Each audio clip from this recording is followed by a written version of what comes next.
Hey everybody, I am out working on some bedding here today, standing on the entrance trail to a food plot. Plot hasn't really, just starting to pop out there. You can see the trail coming right through here. There's a stand right over there. So what we did in this area is we edge feathered, cut everything basically out that direction, perpendicular to the plot. But we wanted to screen off the plot, screen off the bedding back here, and yeah, and then we picked our entrance to the plot, which is close to the deer stand here, so we're guiding the deer right by this direction. But what I did in here, or what we did in here, is a lot of flush cutting, a lot of chop and drop, because there's a lot of ironwood in here. There's a little bit of cherry. There was quite a bit of ash, which I hinged some of those, and I did hinge a few ironwoods, but those are just generally low survival on them. Sometimes they'll live, but for the most part, kind of chop and drop. Ugh, can't talk today. Just trying to get some sunlight up here and get some regen, because this forest is primarily oak. You can see these big, massive oak trees. Oak.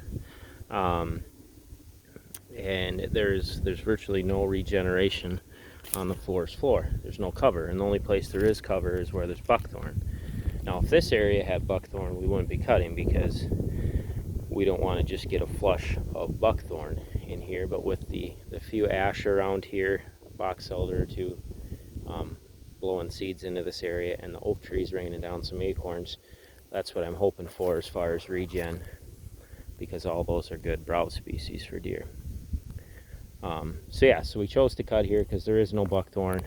Now, because there's buckthorn on the property, there's a very real chance that the birds have come over here and just crapped out some buckthorn seeds, and we'll have to deal with that as it pops up. But for the most part, we're thinking that we can get some good native regen coming here while we manage the buckthorn on the other part of the property. That's actually what I'm going to go and do here as soon as I'm done shooting this video. So the goal here was bedding and regeneration, natural woody browse food. So with the chop and drop, like always, we want to keep it nice and open. So right here is the easterly sun coming in. So we're going to get regen on that that slope there, that hillside. And this is the southerly sun. So we should get, even though it's shady right now, eventually this will be full sun here in a couple of hours, and this will capture a lot of the day's sunlight, so we should get good regen coming through here. Again, with the cutting, it was, we went through and we dropped a lot of the ironwood first. I made little pockets like this, so that's a deer bed. There's a good route to get out the back, but nice little nook there. I've been running cameras in bedding areas now for a while, and I tell you what, like the canopies work. I run them all year through the deer season, because I like to see how the deer are using this stuff, and they favor those canopied beds 2 times out of 3. Like, you find beds next to the down cover, the brush piles, things like that, but if you create a really sweet canopied bedroom with good escapes out the back, they use it almost all the time. I mean, that's where they tend to select first. So here's another one of those nice little bedding nooks I created right here. I can already see tracks. We started this the other day. There's fawn tracks cutting through here. There's a hole that kicks out the back. Yeah, they're curious. They'll be in here right after you're done cutting. Did drop a handful of oaks, just because, like I said, this property is predominantly oak. So we wanted to get some sunlight going in here. And because it was primarily oak, we did have to drop a few oaks. I don't love cutting oak trees, but he's got no plans on ever logging, and like I said, it's all this timber is pure oak, so it's not like we're gonna go cut every oak tree down. We probably cut maybe 10 oaks in this area just to allow that sun to come in. Now here's a hillside where you can, that easterly sun is coming in really nice. We'll still get some of that southerly sun here. Here's another one of those little bedrooms. Nice spot for a deer to sit. Again, very easy to move around. We cut, like I said, I cut the ironwoods, and then I did drop a lot of the big trees first too. Just trying to get those down. Didn't try to hinge those, but just tried to kind of chop and drop and get them to the forest floor. So yeah, this is, might have to do a little more edge feathering right there. Just kind of eyeing it up right now. I think I might.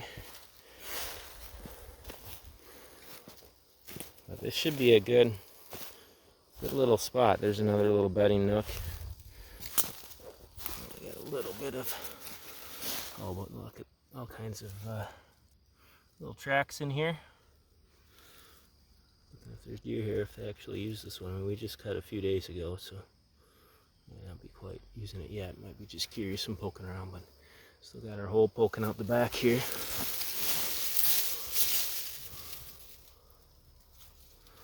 But this is a really nice little spot. The trees hinged well here, so should be a spot that'll provide viable cover for a while.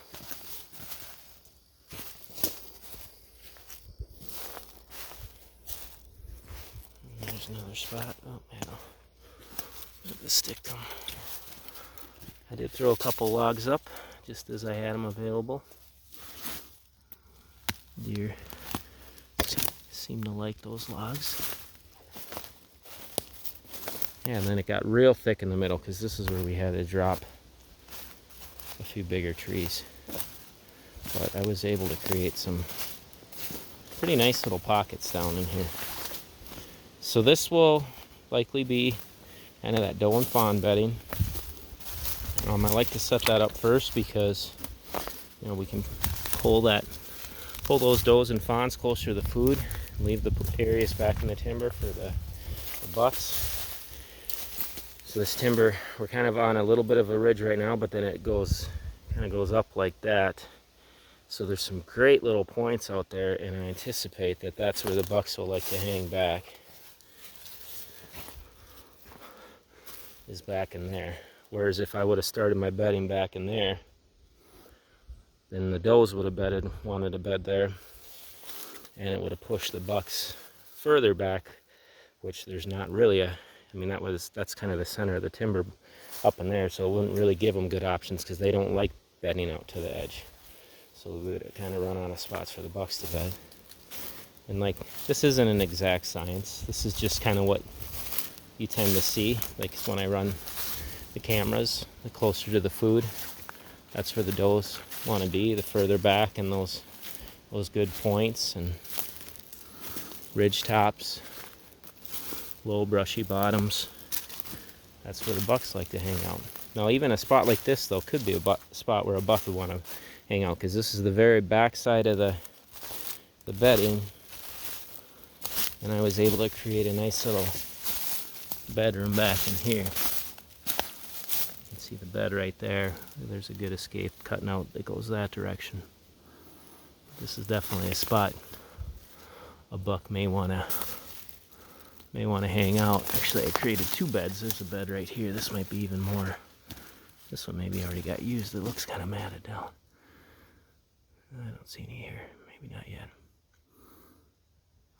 But yeah, this is the very back of the bedding. Good walk route out this direction. So easy entrance and exit. Definitely a spot a deer might want to bed. So yeah, that's the bedding cut for today. We're just trying to get some deer to start hanging out on this property, because it is, let's look back in the timber now. There's nothing, no food whatsoever. And look up this big hillside here. That is an absolute deer desert. Not what you want on your property. Then you turn this way and all of a sudden, bam, there's cover. There's the potential for food. I mean, next summer, we probably won't get much regen because it's getting late this year. But next year, we should get a flush of regen in this area and start to get some of that woody browse that this property so desperately needs. All right. You all take care. God bless.